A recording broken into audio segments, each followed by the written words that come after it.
Все, мен пока енді нені видеоны өшіріп тұрайын. Фокустың барлығы сауықта болсын. Так, кеттік ары қарай. Жаңа айттым, 15 минут ол квотер, кватро, жігіттер квартеті, иә, ояқта 4 адам. Немесе жаңағы айтқан квадроцикл деген сияқты нәрселерден біз 15 минут ширек деген нәрсені біліп алдық. Half деген жарты екенін біліп алдық.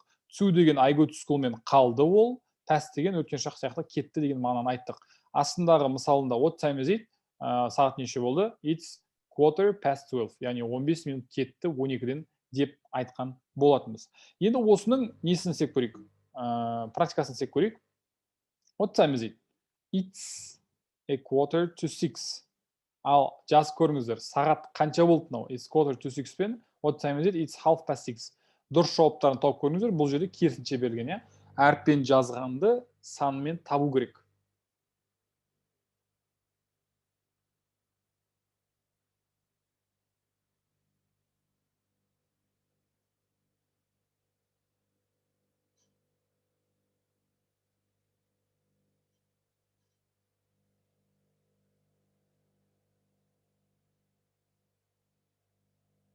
Так, 10 адам ғана жауап берді. 10 адам ғана, 12 адам ғана жауап берді. Бәріміз жауап берейік.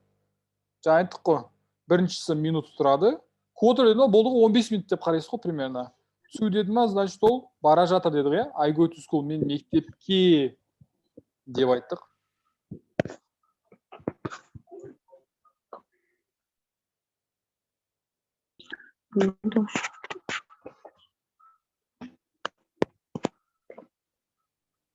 Мен сөйлеп отқан жоқпын, Іңкәр ханым.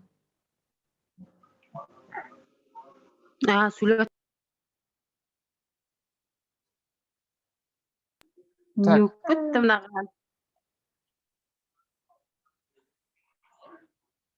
Дұрыс жауаптарын тексеріп көрейік, 30 адам жауап берген екен. Так, барлығы түсінікті дегендерді көрдік. 1Б, 1Д, 1Д, С, Д, С, Б. Көбінесе ДС және БД деген варианттар көп кездесіп жатыр. Енді дұрыс жауаптар көрейік. Жаңа айтқан сияқты, квотер деген... Іңкәр ханым, микрофонды өшіре саласыз ба? Қалай өшіреді мені? Мен өзім өшіре салам онда. Все болды. Так.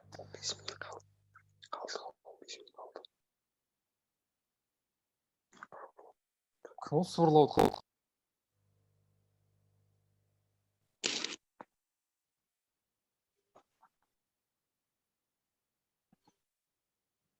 Все. Так. Quarter to 6 деген кезде біз нені білуіміз керек? Бұл жерде біз білуіміз керек нәрсе, ол жаңағы quarter, иә? 15 минут. To деген қалды. 15 минут қалды 6-ға. 15 минут 6-ға қалатын болса, ол значит 5:45. Біріншісі D варианты болады, ол дұрыс. Екіншісі, it's half past 6. Half деген жаңа айттық, жарты деп тұрсыз ба? Значит, ол 30 минут. Мынаяқта 30 іздеймін. 30 біреу-ақ. Көрдіңіз ба? 30 біреу-ақ. Мен past 6-тен шатасатын болсам да, half деген сөздің 30 минут екенін білгеннің арқасында ғана мен C вариантына кете беремін. Сонда менде бірінші сұрақта дұрыс жауабы D болды, екінші сұрақта дұрыс жауабы C варианты болды. 5-ші лайфхак осымен кетіп баратыр. 6-шысына келдік. 6-шы лайфхакта өте көп адам андай ғой, сұраққа келген кезде ой мен білем ғой деп өтіп кеткендігінің кесірінен болмайтын жерден, прям реально болмайтын жерден өзінің балын жоғалтады. Ол ғана кезде біз 100 және 24 екенін ұмытпауымыз керек. Яғни жүздіктерден кейін, мысалы 200, 300, 400 деп айтқан кезімізде, одан кейін and дегенді қолдануымыз керек. Мысалға 124 дегенде мен 124 деп айтам. Окей? Бірақ көп адамдар, ой 124 деген 124 дейді кетіп қалады. И грамматиканың ұстайтын жері де осы жерде ұстап қалады да оларды. Болмайтын жерден бір қателік кеткен кезде ол, опять же, жаңағы салықтың басына айтқан сияқты сіздің грамматикаға түсуіңізге әсер етіп кетуі мүмкін. Сондықтан өте мұқият болу керек. Мына жерде мысал берілген. There were 375 people in the square. Яғни алаңда 375 адам болды. 300 дегеннен кейін байқасаңыз 300 деп тұр. И артынан нені айтып отыр? End'ін айтып отыр. Енді бұл жерде ол неге end қолданылады деп миымызды ашпаймыз. біз просто естігенімізге амал етеміз, естігенімізге пікір қоспай просто солай жасаймыз, болды.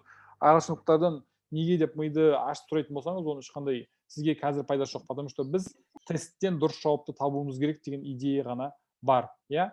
6-шы лайфхак осы, ұмытпаңыздар, жүздіктерден кейін көбінесе and қолданылады.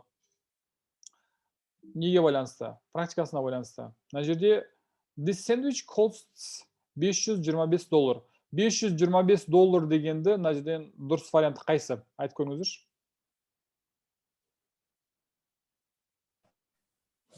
C варианты.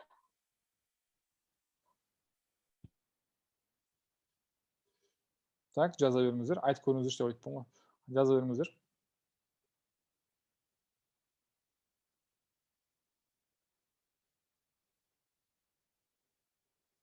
Так, 13 адам жауап берді. 40 адам отырмыз. Бәріміз жауап берейік. Бәріміз жауап бергеніміз керек маған.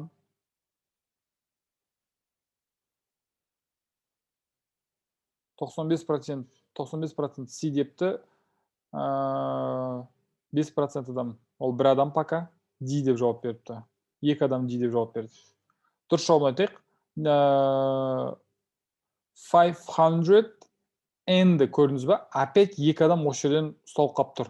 525 екен түсініп тұрмыз, 525. Бірақ жаңа айттық қой, 500 дегеннен кейін and-ні қолданамыз дедік, иә? $525 деп айтамыз дедік. Сондықтан C варианты бізде дұрыс болады екен. Так, келесіне кеттік. Мынау түсінікті болды ма? Түсінікті болатын болса, я деп бір жазып қойсаңыздар, көрейік. Вроде бы енді тесттің өзінен түсінікті болғаны көрініп тұр, бірақ сонда да. Так, я, конечно, дейді. Жансейт. Хорошо. Жақсы. Түсінікті болатын болса, қуаныштымын. Келесі 7. 7-ші лайфхак, жаңа біздің сандар, телефон номерлары қалай бөлек-бөлек айтылатын болса, тура сол сияқты көбінесе тесттің ішіне келетін жылдар, олар 2-ке бөлінеді. Біз мысалға 1969 деп айтатын болсақ, ағылшындықтар оны 1969 деп айтады. Опять же, бұл жерде ішінде нолары бар, бірақ основной идеясы, основной сұрайтын мәселесі осы жерде. И бұны да андай немқұрайлы қараудың қажеті жоқ. Неге? Себебі мынандай нәрсені білу керек. Бұл жерде кейбір кездер, мен аспай қойын, соны айтпайын. 1969 деп айтамыз. 1969 дегенді ағылшын тілінде. Сонда ол болады 1969, 69. Көрдіңіз ба? 1969 дегенді ол 2-ге бөліп айтып жатыр. 19 және 69 деген сияқты қылып. 7-ші лайфхак примерно осылай, иә. Оны енді өмірде қалай қолданамыз? Мынаның барлығы жаңа айтқаным сияқты тестте келген сұрақтар. Мынаны даже сіз қазір дұрыс шығаратын болсаңыз, примерно тестте де құдай қаласа дұрыс шығарасыздар, егер сізге келіп қалатын болса. Ал көріңіздер, жазыңыздар. Бірінші сұрақтың дұрыс жауабы қалай? America was discovered in 1492, және екіншісі he was born.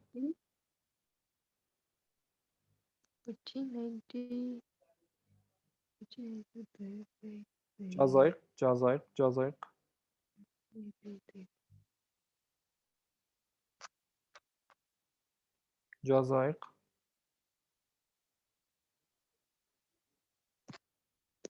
18 адам жазды. Бәріміз жазамыз. 18 адам жазды. Бәріміз жазамыз. Сосын андай, білейін, бәрі жазып қойды ғой. Мен қазір жазатын болсам, қиын болады. Қиын болады енді ғой. Үлгермей жатырмын ғой деген нәрсе жоқ. Ең соңынан жазатын болсаңыз да жазыңыз. Тұрсынова Эмба, мен сіздің даусыңызды өшіре алмай отырмын. Звукты өшіре салыңызшы, өтініш.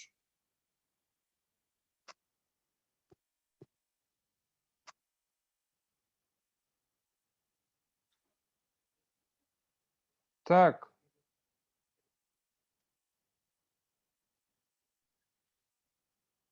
С дейді. Так. Д, С, Д, Д, Б, Д, С. Д, С. Хорошо. Жақсы, көрейік енді. 1492 деген 1492. 14 ол 14. Значит, с деп отырсыздар ғой, сыны көрейінші. 1492. Second емес қой, біз қазақ тілінде айтамыз оны. 92-ші деп. Жаңа айттым ғой, ағылшын тілінде просто екіге бөлеміз. 1492 деп. Сол кезде бізде болады 1492. Я, ол бізде D варианты. Бірінші сұрақта. Екіншісінде тағы да солай. 1993 дегенде екіге бөлеміз, 1993 деп. Сонда бізде болады 1993. Ол бізде C варианты. 1993. 1993 дегенде осылай айтып жазады екенбіз. Келесі. Мыналар просто жатталу керек. Мынаны дәл қазір отырыңызда скриншот жасауыңызшы. Осылар жатталу керек. Бағанағы сын есімге байланысты айттық қой. Салыстырмалы шырай, күшейтпелі шырай дедік қой. Сол ережеге бағынбайтын салыстырмалы шырайда, күшейтпелі шырайда өзгеше түрде жасалынатын сын есімдер бар. Олар налар? Good, better, the best.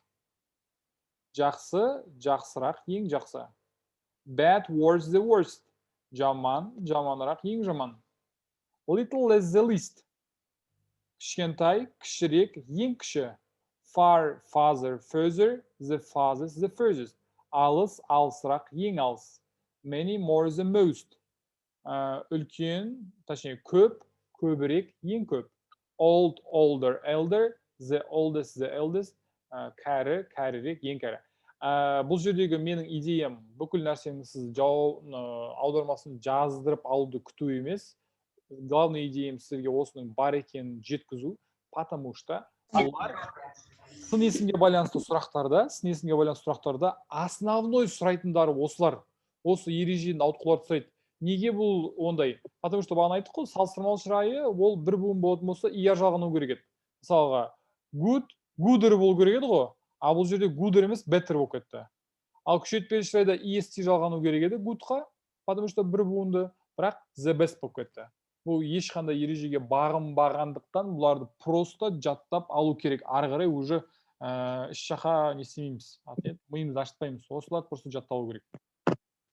Обязательно келеді. Мынау сұрақ тесттің ішінде бір сұрақ болып обязательно келеді. Осылардың біреуі шығады алдыңыздан. Сол кезде ненің ішінен, мысалы, сұрақтың ішінде than-ді көрдіңіз ба? Сіз екінші таңдайсыз. Better, worse, less деген сияқтыларды. Так. Түсінікті болып отыр ма? Қалай болып отыр? Түсінікті болса, плюс қойып кетсеңіздер.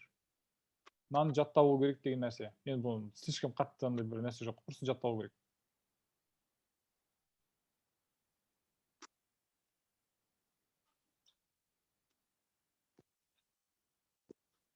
Так. Вроде түсінікті. Ешқандай қиындық жоқ. Не үшін қолданамыз? Бұлардың қолданатын жері сын есімнің салыстырмалы және күшейтпелі шырайлары бағанағы өзгеше жасалынатын сын есімдер. Так, соған байланысты мысал, мынаяқта енді ойнайын деді ғой адамдар, бетіне сурет салып. Соған байланысты мысал, мына жерде қайсысын қолданамын? Дұрыс вариант қайсы? She is бір нәрсе in the class. In дегенді бағана еще мен айтқам. Қайсына байланысты екенін. Инді көрген кезде нені қолданам деген нәрсені айтқам еще мен.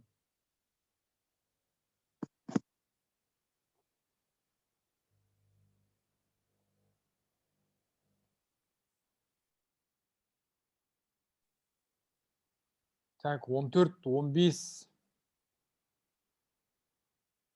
19. Так, А әрине дейді. П деген вариант шығарып отыр бір кісілер. Так, А. С деген вариант шығып отыр. А дейді. Жазайық, бәрін жазайық, ерінбей жазайық барлығымыз.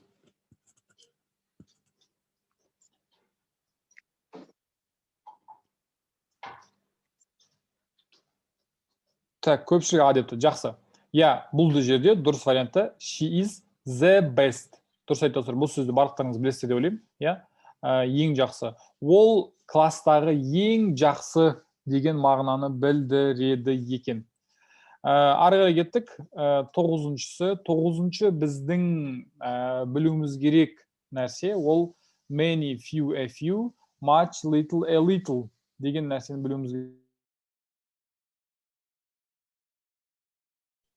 бұл жерде ол не деген сұрақ туындауы мүмкін, вообще не алады деген сұрақ туындауы мүмкін.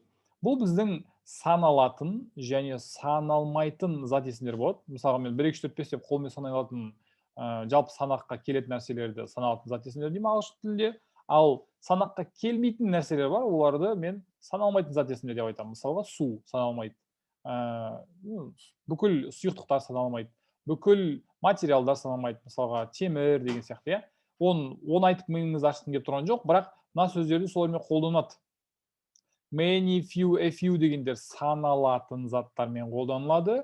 Much, little, a little деген сөз саналмайтын заттармен қолданылады. Аудармасында many деген көп, few деген аз, a few деген кішкене. Сіздерге аудармасын жаттап алу, білу деген маңызды нәрсе емес бұл жерде. Менің жеткізгім келіп тұрған нәрсе ол не? Мыналардың қайсысы саналатынмен, қайсысы саналмайтынмен қолданылады деген нәрсені жеткізу, иә? Оны қалай біз ажыратып аламыз? Мэнни Пакьяо деген боксер болған, мүмкін қыздар білмейді, жігіттер білу керек. Мэнни Пакьяо деген ол адам ғой, ал адамды біз санай аламыз ғой. Мэнни Пакьяо ол адам. И сонда біз many дегенді, мына жерде manyді біз саналатын заттармен қолданамыз. Ал мына жерде little деген сөз көріп тұрсыздар ғой. Little деген сөзге литр деген сөз ұқсайды, дұрыс па? Ал литрмен өлшенетін нәрселердің барлығы сұйықтықтар. Ағылшын тілінде сұйықтықтар саналмайды.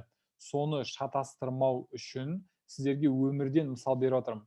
Мэнни Пакьяо адам, значит manyді, fewді, a fewді мен саналатын заттармен немесе адамдармен қолданамын. Ал little ол литрға ұқсайды. Литрмен есептелінетін нәрселер саналмайды.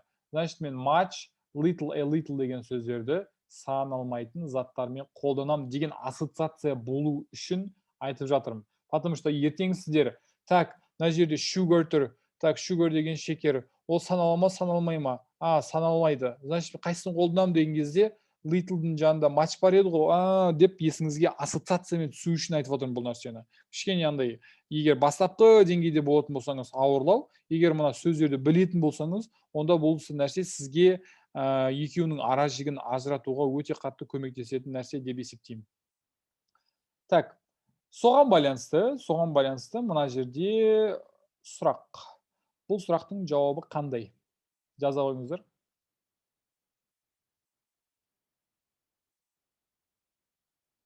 It's a secret. Very бір нәрсе, people know about it. Көрейік. 2 адам жауап берді. 3 адам жауап берді.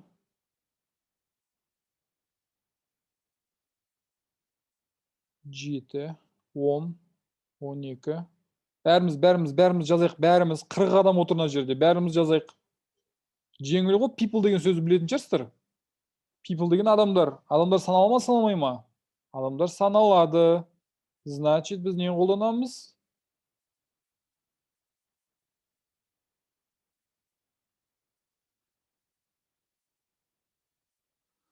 Я, барлығымыз почти дұрыс жауап бердік. Біз А вариантын, яғни few дегенді қолданамыз. Бұл секрет, өте аз адам бұл туралы біледі. Жаңа айтқан сияқты, few деген many'дің қасында тұр. Адамдармен оны біз қолданған кезде саналатындармен қолданамыз деген нәрсені айттық. Так, 9 лайфхак айттым. 9. Қалай болды? Миға қонымды ма, түсінікті ма, еш нәрсемен миларыңызды ашытып жіберген жоқпын ба деген сияқты.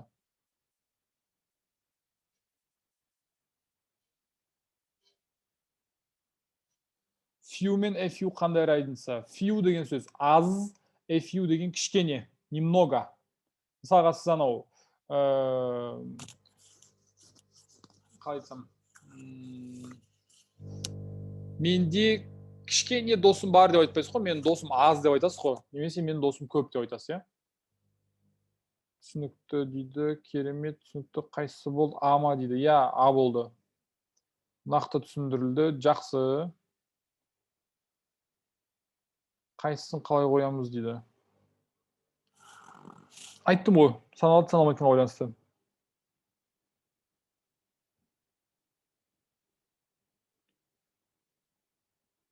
About емес, бұл жерде aboutқа байланысты емес, ол peopleға байланысты. People адамдар ғой. Адамдар саналады. Сол үшін few'ді қолданамыз деп айттық қой.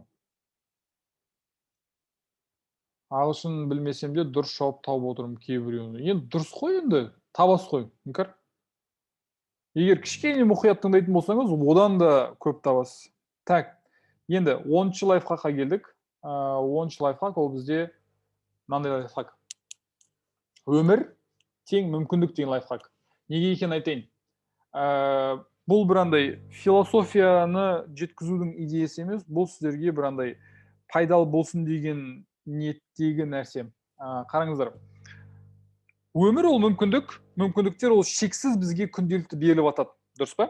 Ол мүмкіндіктерді сол көре алатын адам көріп тұр, көрмейтін адам оны, ой, жоқ, мен қолымнан келмейді, анаусы, мынаусы, жүзіншісі деген сылтауын айтып өтіп жүре береді. Мүмкіндіктерді көрген адам сол мүмкіндіктерді пайдалануға тырысады. И біз өмірдің өзі процесс, өмірдің өзі бір құбылыс, ал оның нәтижесі, егер біз процесске емес нәтижеге байланысты жұмыс жасайтын болсақ, онда ол бізге кері әсерін тигізеді. Неге екенін айтайын? Потому что біз процессті жақсы көрсек, яғни қазіргі моментті, дәл қазіргі болып жатқан нәрсені, қазіргі өмірімізді өзгертуге байланысты әрекеттерді жақсы көретін болсақ, онда біз өмірді жақсы көреміз. Ал егер біз нәтижені жақсы көретін болсақ, онда біз кішкене вопрос туындайды. Потому что өмірде біз процессті жақсы көру, ол өмірді жақсы көру, ал нәтижені жақсы көру, ол өлім ғой. Потому что өмірдің нәтижесі ол өлім. Сондықтан айтқым келген нәрсе не? Сіздерге күнделікті беріліп жатқан мүмкіндіктерді барынша пайдалануға тырысу керек. Я болады, қорқасыз, білмейсіз, қолыңыздан келе ма, келмей ма, миыңыз ашиды, неше түрлі нәрселер ойыңызға келуі мүмкін, қасыңыздағы адамдар айтуы мүмкін, білейін, мынау сен қолыңнан келмейді. Ол просто өзінің несін айтуы мүмкін, опытынан. Оның қолынан келмегеннен кейін ол нәрсені сізге де телгісі келеді, сізге де сол ойды, мышленияны жабыстырғысы келеді. Ал сіз басқа адамсыз. Сондықтан алдыңызға келген мүмкіндіктерді көруге бірінші, екінші соған байланысты әрекет етуге қорықпаңыздар. Мынау табиғаттың заңдылығы бар ғой. Адам тік жүреді, дұрыс па? Адам горизонтально жерге жатып жүрмейді ғой. Ағаш жоғары қарай өседі. Тура сол сияқты, егер сіз жүрегіңізбен бір нәрсені қалап тұрсаңыз, бірақ қорқып тұрсаңыз, онда оны жасаңыз. Потому что ол нәрсе сіздің алға қарай жылжуыңызға әсер етеді. Енді қазақ бір-ақ сөзбен айтқан ғой, көз қорқақ, қол батыр деп, иә. Көзіміз қорқып тұрады, қолымыздан келмейтін сияқты, істей алмайтын сияқты, бірақ қолмен істеген кезде, ой, осы ма деп көп тірлікті аяқтап жататын жағдайымыз бар. Немесе жаңағы бағанағы айтқан ненің фарасы сияқты, машинаның фарасы. Біз түнде келе жатқан кезде машинаның фарасы бізге тек қана алдымыздағы бір 10 метр жерді ғана көрсетеді, ал қалған уақытта ар жағы көрінбеуі мүмкін. И сіз егер қорқып, білмеймін, мен қолымнан келе ма, келмей ма деп тоқтап қалатын болсаңыз, түнде онда жететін жеріңізге жетпейсіз. Ал егер просто сол фарының жарығымен қаншалықты кете беретін болсаңыз, ол дальше сізге сол жарықты көрсетіп кете береді, иә. И ең басты мәселе сол қорықпау арқылы әрекет етуіңіз. Окей? Мына жерде біраз нәрсе жазып отқан сияқты адамдар. Рахмет, осылай сабақ өтіп тұрмышы, рахмет дейді. Иә, эфир сақтаймыз. Так, енді қараңыздар. Қазір бізде біраз уақыт бар сияқты. Мына эфирдің өзінің аяқталуына. Мына жерде мен, по идее, бұл 10 нәрсені, 10 лайфхакты айтып біттім. И сіздердің де осы тұста өзіңіздің алдыңызға келіп алған мүмкіндіктерді жіберіп алмауларыңызды қалаймын. Құдай қаласа, желтоқсанның кезінде тест тапсырамын деген ниетіңіз бар. Кейбіреулер сол ниетінің қаншалықты актуальны екендігін, соған қаншалықты әрекет ете алуға дайын екендігін көрсетті. Сіздер де көрсетіп жатсыздар. Потому что бізді көріп отқан 2000, общий енді бір қазір 7,5 адам ғой. Соның ішінде историяны нақты көріп отқан 2000 жарым адамның ішінен сіздер ең алғашқы болып тіркелдіңіздер. Иә? Істеймін, дамимын, көремін деген сияқты. Бүгінгі сабақта сіздерге көрсете алдым деп ойлаймын. Что ағылшын тілі бір андай не емес, бір дракон емес, ол сені жек қоймайды. Кішкене оқитын болсаң, кішкене жүйелендіретін болсаң, кішкене еңбегіңді, күшіңді, уақытыңды салатын болсаң, онда любой сұраққа дұрыс жауапты тауып кетуге мүмкіндік бар деген нәрсені жеткізгім келді. Сіздердің бізге сенім артып, маған сенім артып, келгендеріңізге үлкен алғысымды білдіремін. осымен біздің контент, иә, сізге білу керек ол лайфхакты айттым. Мына мүмкіндік мәселесі ол сіздің алғашқы 9 неңізден де лайфхактан да маңызды, потому что бұл сіздің мышлениеңіздің әңгімесі, иә. Когда сіз өзіңіздің ойыңызды дұрыстаған кезде, онда сіздің оқуыңыз да, өміріңіз де, ақшаңыз да, майыстырыңыз да барлығы біртіндеп өзгереді. А когда сіз өзіңізге сенбейсіз, сіз әрекет етпейсіз, сіз қасыңыздағы адамдардың сізге айтқан нәрсесіне көнесіз, ол кезде сізде нәтиже болмайды. Сол нәрсе болмас үшін сіздердің әрқашан әрекетке назар қойғандарыңызды қалаймын. Енді историяда айтып жүрмін ғой, біз әрекетке ғана жауаптымыз, ал оның нәтижесіне біз жауапты емеспіз. Нәтижесін береді тек қана Құдай. И өзіңізге нәтижеге жауаптымын деп Құдайдың рөлін алып алмаңыз. Иә? Құдайдың рөлін алып алатын болсаңыз, ешқашан нәтижеге жетпейсіздер. Сізден тек қана әрекет, ал берекетін беретін тек қана Құдай. Осымен біз контент бөлімін аяқтадық. Енді қазір ары қарай осы мүмкіндікті пайдаланғысы келетін адамдар қалса, оларға тағы да бір нәрсе айтатын нәрсем бар. Қалғандарға рахмет, келгендеріңізге мың алғыс, сенім білдіргендеріңізге. Сіздердің сенімдеріңіз біз үшін өте қымбат. Болды, маған контент жетеді дегендер шыға берсе болады. Ары қарай тыңдайын деген адамдар қалсын, оларға да тағы қосымша бір нәрсе айтамын. Так, рахмет, осылай сау болып тұрыңызшы, керемет. Жақсы. Мынандай ғой, бұл нәрсені, енді бұл жақсылық қой, дұрыс па? Мен сіздерге жеткізгім келіп тұрған нәрсе, ол дұрыс нәрсені жеткізгім келіп тұр. Тура сол сияқты, ақыры мына жерде қазір 40 адам отырмыз ғой, сіздерде маған кері байланыс керек. Сабақтың қалай өткендігіне байланысты, бүгінгі сабақтың, иә, реально ма? Или біз андай өтірік бір ауа, андай туфта нәрсе айтып жатырмыз ба? Реально көмектесе ме екен, көмектеспей ме екен деген нәрсеге байланысты. Инстаграмнан болсын, WhatsAppта топта болсын, өз пікірлеріңізді білдірсеңіздер, потому что ол нәрсе біздің ары қарайғы өсуімізге, ары қарайғы дамуымызға тікелей әсер ететін нәрсе. Енді, так, мына жерде 10 минут уақыт қалған екен. Бетин, мынау тікелей эфирді сақтайын, иә, одан кейін тағы да бір крик. Сол кезде менің өмірімдегі бұл мүмкіндік қалай болғандығын, менің өміріме қалай әсер еткендігін айтып беретін боламын, иә. Қайтып, где-то 3 минут, 4 минуттан кейін кіре беріңіздер. 3 минуттан кейін қайтып кіре беріңіздер. Так, сохранить етіп сайқан.